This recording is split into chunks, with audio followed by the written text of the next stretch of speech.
아파트 단지 커뮤니티의 정말 끝판왕이 어디까지 갈 수 있는지를 시험해 보는 그런 단지가 될 것 같거든요. 그리고 그 궁극에는 관리비가 빵원일 수도 있다는 정말 말도 안 되는 상상력이 들어가는 그런 단지인 것 같습니다.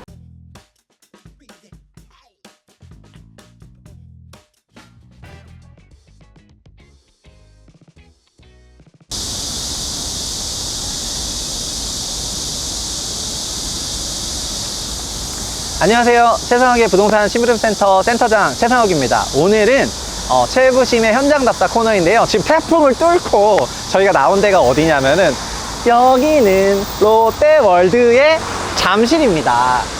제가 잠실에 나온 이유는 지금 잠실에 재건축이 한창 진행이 되고 있는데 재건축 이후에 정말 어마어마한 그런 변화를 앞둔 아파트 단지가 있다고 해서 나와봤는데요. 아파트는 첫째도 둘째도 셋째도 입지라는 말이 있는데요. 그 입지는 교통과 일자리, 그리고 학군, 편의시설, 그리고 자연환경, 크게 4가지 요소로 구성이 되어 있는데, 지금 제가 나와 있는 여기 잠실은 어떻게 보면은 한국 부동산 최고의 입지라고 해도 과언이 아닌 그런 지역이거든요. 제 뒤로 보이시는 롯데월드 타워나 롯데마트 몰, 또 롯데월드, 또 여기 석촌호수, 자연환경은 뭐 잠실 한강공원도 있고 뒤에 올림픽공원도 있고요. 그 교통은 지금 제 뒤로 차가 너무 많이 다니는데 지하철과 함께 경기도로 가는 버스도 잠실에 어마어마하게 서거든요. 그리고 학교도 뭐 단지마다 다 학교들이 다 있기 때문에 뭐 교통과 일자리, 교육환경, 편의시설, 자연환경 부분에 대해서 거의 100점 만점에 100점을 줄 수 있는 그런 잠실인데,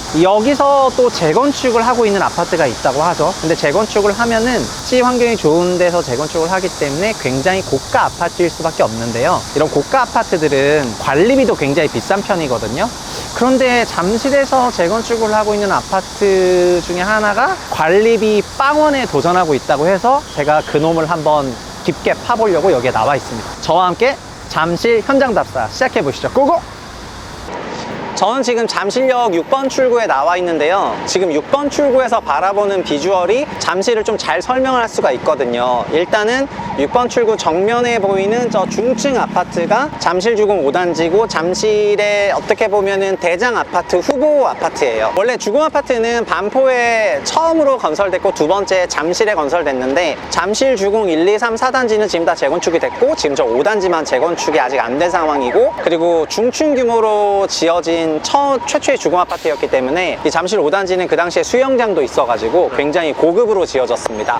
그리고 맞은편에 보이는 저 옆에 있는 아파트가 바로 장미 아파트인데요. 그러니까 잠실은 1, 2, 3, 4, 5가 주공이고 그 다음에 지금 저 길이 잠실대교로 이어지거든요. 그래서 잠실대교 오른쪽부터는 민영 아파트인 거예요. 잠실대교 왼쪽은 주공 아파트, 오른쪽은 민영 아파트. 그럼 저희가 민영 아파트가 좀 더 좋은 아파트잖아요. 비싼 아파트라고 생각을 하고, 그래서 잠실이 처음에 건설될 때는 잠실 주공 5부터 시작해서 여기가 좀 부촌, 저 장미 아파트나, 그러니까 저 뒤로 가면은 진주 아파트나 뭐 미성 크로바 아파트나 이런 아파트가 좀 잠실의 부촌을 형성을 하고, 1, 2, 3, 4단지는 당시 7평에서 13평 막 이런 식으로 공급됐기 때문에 굉장히 조그만 소형 아파트였고, 또 5층 이하의 저층 아파트여서 굉장히 서민주거 지역으로 기획이 됐었거든요. 그래서 지금 잠실이라고 하면은 거의 뭐 천상천하 유아독전 정도 되는 굉장히 고가 아파트 지역이기 때문에 거주민들도 돈이 굉장히 많을 것이다, 다들 이렇게 생각을 하시는 경우가 많은데, 사실은 여기 잠실 토박이들 같은 경우에는 그렇게 막 부유한 분들이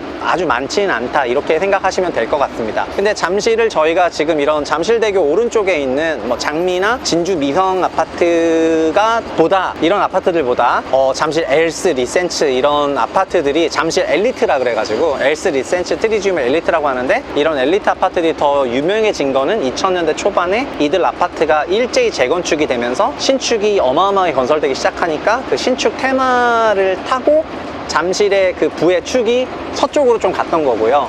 근데 지금 다시 잠실의 부의 축이 이 잠실대교를 기준으로 다시 동쪽으로 오고 있다라고 또 볼 수가 있을 것 같아요. 그리고 잠실 여기 6번 출구 나온 이유는 저희 맞은편에 보시면은 저 현대해상 건물도 보이고, 그리고 여기 쿠팡 본사도 있고, 잠실은 보통 롯데월드 타워를 저희가 볼 수가 있잖아요. 그래서 롯데월드 타워를 보면은 여기가 뭐 관광특구고 이런 건 다 알겠는데 일자리는 많지 않지 않냐? 이렇게 말씀하시는 분이 많은데, 이쪽 블럭이 다 일자리 블럭이거든요. 이 6번 건너편 있는 저 출구 블럭이 다 본사들이 위치하고 있어가지고 현대해상, 쿠팡, 삼성 SDS 이런 본사들이 위치하고 있기 때문에, 그리고 신사임당 유튜브 채널 본사도 저기 있었는 깨알같은 정보를 제가 전달을 드리고, 어쨌든 저렇게 일자리가 형성되어 있는 배후 주거타운을 형성하고 있는 게 잠실의 큰 특징이고, 그리고 지금 버스들이 어마어마하게 다니는데 여기는 2호선, 8호선 더블 역세권이기도 하지만 기본적으로는 광역 버스 노선이 굉장히 발달이 잘 돼 있는 데여서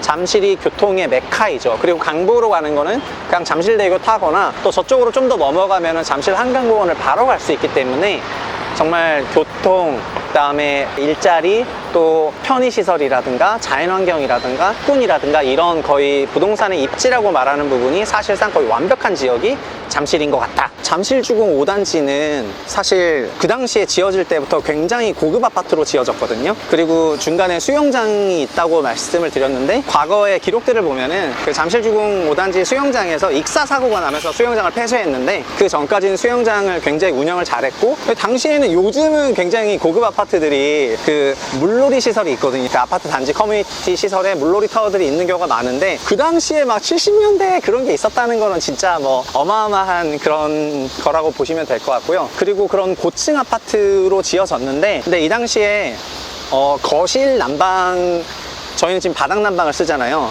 근데 그때는 이 난방 같은 것도 점점 시대에 따라서 발전됐던 거라 가지고 여기서는 이제 거실을 라지에이터 난방을 하는 데가 일반적이에요. 그래서 방은 바닥 난방하고 있는데 거실은 또 라지에이터 난방하고 있고, 근데 그 당시에 굉장히 주공에서 심혈을 기울여서 건설을 했으니까 또 공사는 잘 돼가지고 여기 또 와이파이가 또 잘 안 터져요. 그래서 이런 것들이 굉장히 특징 있는 단지고, 잠실주공 5단지는 어떻게 보면은 주공 최초의 중고층 아파트이기 때문에 주공에서 굉장히 심혈을 기울였는데, 여기가 재건축이 그래서 1, 2, 3, 4는 저층 아파트였고 서민주거지였기 때문에 그게 엘리트레로 재건축이 됐는데, 잠실주공 5단지가 재건축이 되면 그럼 얼마나 멋있는 아파트로 될 것이냐고 해서 여기가 2005년부터 재건축을 추진을 했거든요. 그런데 지금도 재건축이 아직 되지 않은 상황입니다. 왜 그런지는 들어가 보시면 알 것 같습니다. 이 잠실 5단지를 최부심이 찾아왔던 이유는 아파트가 구독경제라는 거를 좀 설명을 하고 있잖아요. 아파트의 커뮤니티 시설이 발전이 되면은 그 커뮤니티를 공동으로 구매하는 그런 효과를 주고, 이 공동 구매 효과가 주거 비용을 굉장히 낮추고, 이 주거 비용이 굉장히 낮아지는 것 때문에 사실 더 싼 가격에 거주를 할 수 있는 거랑 같다. 그게 건물 가치에 이어진다, 이렇게 말씀을 드렸는데, 그래서 커뮤니티 시설이 많아지면 많아질수록 단점이 뭐냐면은 관리비가 올라가요. 관리비가 올라가고, 일부 커뮤니티 시설, 예를 들면 조식 서비스 같은 경우에는 세대수가 1000세대가 안 되면은 그 수지 타산이 안 맞으니까 운영이 어렵다, 그러니까 적자니까 관리비를 더 내야 되는 거죠. 막 이런 말들이 나오는데, 근데 여기 잠실 주공 5단지는 커뮤니티가 소위 커뮤니티 레벨이 아니라 거의 업무용 오피스를 거의 몇 개 동을 여기 소유주들이 갖게 돼버리기 때문에 커뮤니티는 당연한 거고요. 그러니까 여기는 그런 운영 수입이 진짜 어마어마해질 수가 있는 그런 단지가 되는 거거든요. 그래서 지금 약간 이거는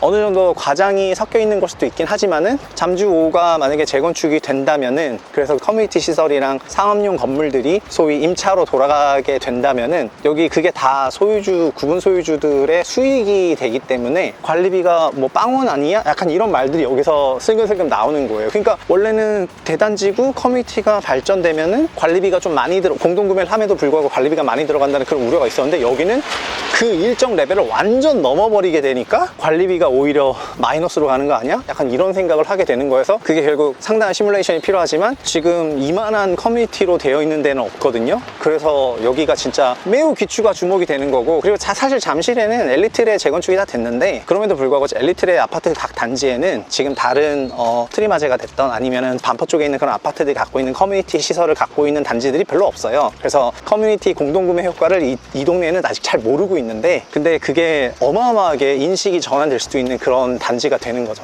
잠실권 아파트에 살면은 장점이 뭐냐면은 여기 쪽문은 진짜 이거 어마어마하네. 여기 나오자마자 바로 잠실대로 그 사거리가 나오는데, 어떻게 보면은 잠실주공 5단지는 롯데월드타워가 슬세권이죠. 슬리퍼 신고 갈 수 있는 슬세권인데, 저게 어떤 장점이 있냐면 한번 같이 따라가 보실까요?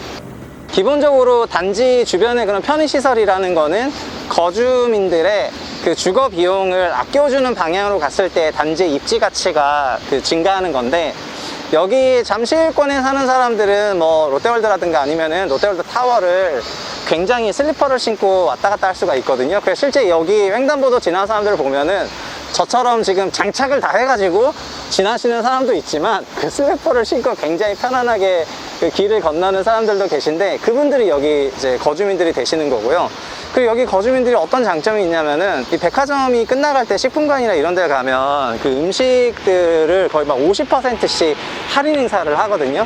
그래서 막 남들은 3만원짜리 그 초밥 도시락을 3만원에 사는데, 여기 분들은 15,000원에 초밥 도시락을 한 7시, 저녁 7시쯤 가가지고 굉장히 싼 가격에 사올 수가 있고, 과일도 마찬가지거든요.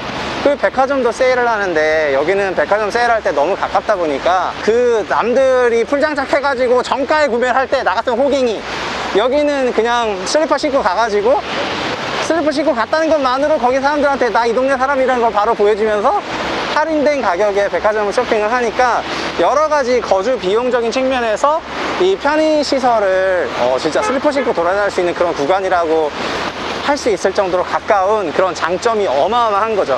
이게 아파트가 결국에는 입지라는 그 환경이 주변의 편의시설을 구독할 수 있는 그런 구독경제랑 굉장히 비슷한 부분인데, 그 구독경제의 정점에 잠실이 있다. 저 너구리산. 아, 여기서 네. 찍으시려고 하셨군요. 네.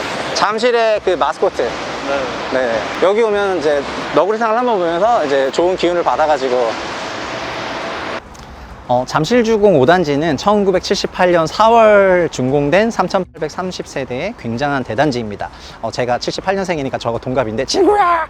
근데 이 단지는 당시 34, 35, 36평만 공급될 정도로 굉장히 대형평으로 공급됐고요. 잠실주공 1단지에 뭐 7평, 12평 막 이런 평형이 있던 거랑 비교해보면은 당시 잠실주공 5단지가 얼마나 고급 아파트로 건설됐는지 체감이 되실 것 같습니다. 단지 안에 들어와 보면은 당시로도 넓은 주차장하고, 그리고 중층으로 건설되어 있는 그런 아파트가 고급 주거지라는 그런 인식을 확실히 주는 것 같고요. 그리고 여기는 재건축을 진행을 하고 있는데, 2013년에 조합설립인가를 받았고 2014년부터 사업시행인가를 가려고 노력을 했는데, 여기가 잠실역을 끼고 있는 중심 상업지역이다 보니까 50층 넘는 재건축을 하고 싶었거든요. 근데 그거를 여러 차례 도계위에 올리면서 그렇게 추진했지만, 박원순 서울시장 체제에서는 전혀 진행이 안 되다가 오세훈 서울시장이 되면서 아예 그 재건축의 맨 윗단계 계획이라고 할 수 있는 정비 기본 계획부터 완전히 바꿔버려 가지고요. 그래서 이제는 잠실역 주변에 잠실 5단지를 관통하는 도로 하나 건설하고, 그 도로 하단을 준주거로 용도 변경을 해서 굉장한 업무 시설, 업무 상업 뭐 그런 시설들을 건설할 수 있는 그런 재건축안을 만들어서 지금 다시 변경 사업계획 시행 인가를 받고 있는 그런 단지입니다.